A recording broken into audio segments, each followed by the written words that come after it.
ये कचौरी वो कचौरी नहीं जो घर पे बनती है, पर हाँ एक बार घर पे बना के देखो, शायद घर पे ही बनने लग जाए। तो देखो, सबसे पहले मैंने ले लिया है 1 कप मैदा, 2 चम्मच भर के रवा। रवा से क्रिस्पीनेस बहुत अच्छा आता है।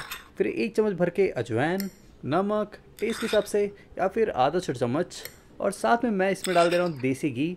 देसी घी डाल रहा हूँ लगभग 2 बड़े चम्मच। और घी के बाद सबसे ज़रूरी चीज़ पानी। और कचौरी का जो डो बना रहे ना, वो थोड़ा सा टाइट सा होना चाहिए, तो इसलिए पानी का यूज़ बहुत ज़्यादा भी मत करना। वैसे ये कचौरी और समोसा की रेसिपी लगभग सेम है, थोड़ा बहुत ही अंतर होता है।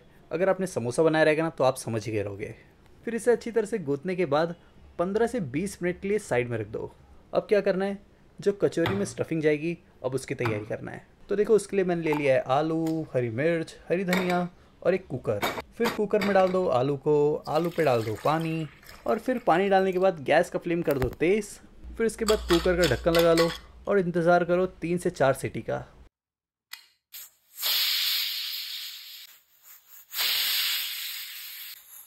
और जब तक कुकर में सीटियाँ आ रही है तब तक जो सब्जियां काटना है वो काट लो।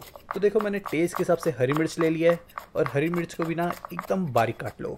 वैसे सही बताऊं, ये कचौरी मुझे पसंद है, बहुत पसंद है। लेकिन वो जो घर वाली आलू की कचौरी रहती है ना, वो ज़्यादा अच्छी लगती है। ये भी आलू की कचौरी है, लेकिन वो जो घर वाली आलू की कचौरी रहती है ना, इससे बहुत ज़्यादा अलग टेस्ट होता है उसका। तो अगर उसकी रेसिपी भी चाहिए तो कमेंट करके बता दो, जल्दी वो भी अपलोड हो जाएगी। फिर देखो, मैंने एक छोटा सा टुकड़ा अदरक का भी ले लिया है। लेकिन एक बात बताऊं, मुझे अदरक बिल्कुल पसंद नहीं, पर जो रेसिपी है वो है, तो अदरक भी डाल देना। फिर वो जो आलू उबाला था कुकर में, अब उसे छील लो। और फिर तीनों ही आलू को अच्छी तरह से छीलने के बाद अब इसे ना मैश करना है। वैसे आज जो ये वाली कचौरी बन रही है, इसे मैंने देखा है लोग 2 तरह से खाते हैं। जो पहला तरीका है उसमें तो लोग नॉर्मली चटनी के साथ ऐसे ही खा लेते हैं, और जो दूसरा तरीका है उसमें लोग ऊपर से दही, इमली की चटनी, सेव, हरी चटनी और भी बाकी चीज़ें डालकर खाते हैं। तो अगर आपने दोनों पहले ट्राई किया तो आपको कौन सा वाला पसंद है? तो देखो, अब मैंने थोड़े से तेल में साबुत धनिया और जीरा डाल दिया है। फिर इसे हल्का फुल्का पकने देंगे और डाल देंगे बारीक कटा हुआ अदरक, बारीक कटा हुआ हरी मिर्च। फिर अदरक हरी मिर्च को अच्छी तरह से पकने दो। और फिर ये दोनों को अच्छी तरह से पकाने के बाद सीधा डाल देना है उबले हुए आलू। फिर इसे भी सभी के साथ अच्छी तरह से मिला लो। देखो, हाँ जानता हूँ रेसिपी थोड़ी सी लंबी है, लेकिन एक चीज़ है कि आपको एकदम डिटेल में बता रहा हूँ जिससे आपको थोड़ी भी कन्फ्यूजन ना हो।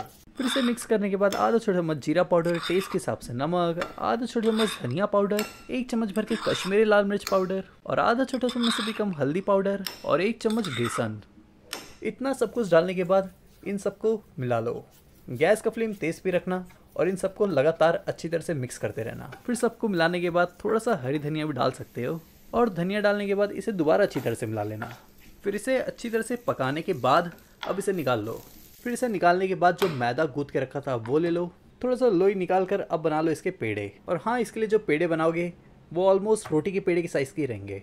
तो अब इसके पेड़े बनाने के बाद इसे हाथों की मदद से इस तरह से फैला लो। और फिर इसे इस तरह से फैलाने के बाद जो अभी अभी मिक्सचर बनाया अब उसे डाल दो। लेकिन मिक्सचर डालते वक्त एक बात का ध्यान रखना कि ज़्यादा मत डाल देना कि बाद में फट के बाहर आ जाए। फिर इसे इस तरह से पैक करने के बाद अब इसे तेल में डाल सकते हैं, पर उससे पहले कढ़ाई ले लो। कढ़ाई में डाल दो बहुत सारा तेल और तेल को ना अच्छी तरह से गर्म होने दो। और तेल के अच्छी तरह से गर्म होने के बाद ही इसे डालना।